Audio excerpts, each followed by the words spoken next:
Hey guys, just want to talk about the crazy news that Boeing has about 33,000 workers on strike right now. First one in 16 years.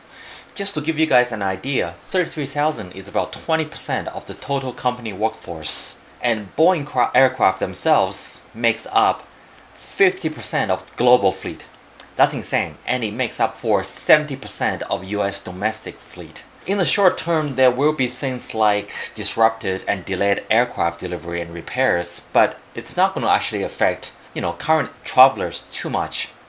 Since maintenance and all that is the only thing that will be somewhat affected. But if this strike is prolonged, then the problem will really ripple out and affect aerospace supply chains, which affects whatever goods or services needed to operate efficiently across all corners of the economy, right? So this will affect things if it is allowed to go into the long term, that it will affect things that has nothing to do with flying. This is what happens when one company has such a strong market share and dominant control that we rely on it so much. So sure, it won't cause immediate flight cancellations or anything like that, but unless they get it resolved fast, and I'm sure they will, because they have to, future flight availability would be greatly damaged, and which will then have a greater impact on economy movements across industries as a whole. Honestly, stuff like this, I think it's long overdue. I'm surprised it's taking this long.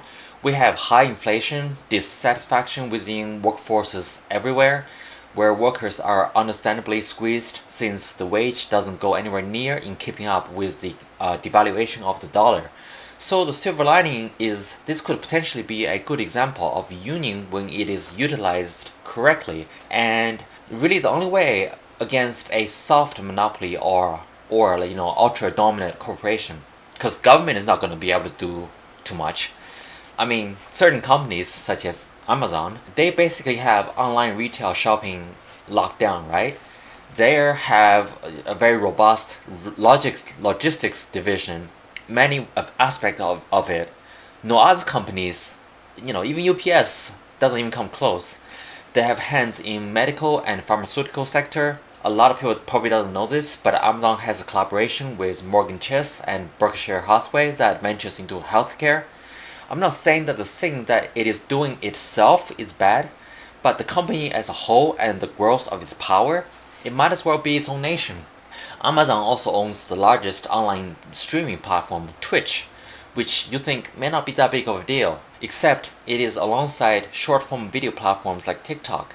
It has very direct, controllable, and massive influence on youth today, the generation that's going to run everything tomorrow.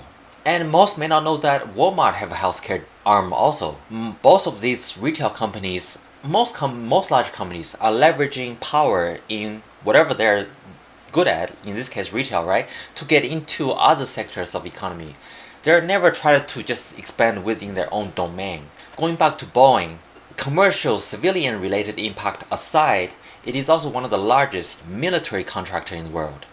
It has a defense, and they don't say it, but by extension, offense and a space military security division. So the military contract and US military power will be affected. Then it is not just economic issue, but national security one. So this is more reason it probably will be fixed real fast. But like I said, the silver lining would be this would lead to more worker empowerment when the employers are so dominant in key sectors and can obviously afford it, so that other employers that can afford it would step up, also need to step up and pay the workers and give them benefits matching the needs of those workers to survive and maybe somewhat thrive in today's economy. It is one thing if a company is struggling, right? But it's another is when a company is dominant and its workers are still barely getting by and miserable.